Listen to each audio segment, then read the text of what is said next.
മൂവാറ്റുപുഴയിൽ MDMA-യും കഞ്ചാവുമായി യുവാവിനെ എക്സൈസ് സംഘം അറസ്റ്റ് ചെയ്തു. എറണാകുളം ഭാഗത്ത് ലഹരി വിൽപ്പന നടത്തുന്ന തൃക്കാക്കര സ്വദേശി സഫലാണ് പിടിയിലായത്.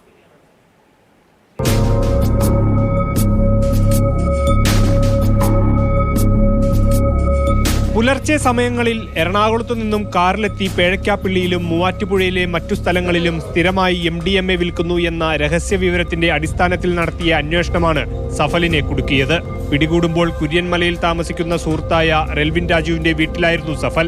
ഇയാളിൽ നിന്നും 17.5 ഗ്രാം കഞ്ചാവും 0.9 ഗ്രാം MDMA-യും MDMA ഉപയോഗിക്കുന്നതിനുള്ള ഗ്ലാസ് ട്യൂബുകളും മൊബൈൽ ഫോണും രൂപയും പിടിച്ചെടുത്തു.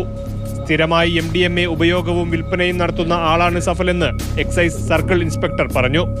കേസിലെ ഈ റെൽവിൻ രാജുവിന്റെ പങ്കാളിത്തം സംബന്ധിച്ച് അന്വേഷണം നടന്നു വരുന്നേ ഉള്ളൂ.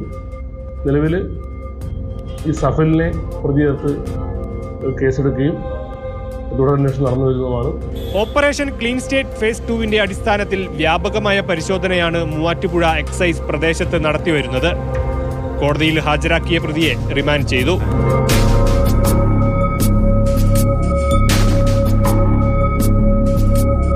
മാതൃഭൂമി ന്യൂസ്, കൊച്ചി.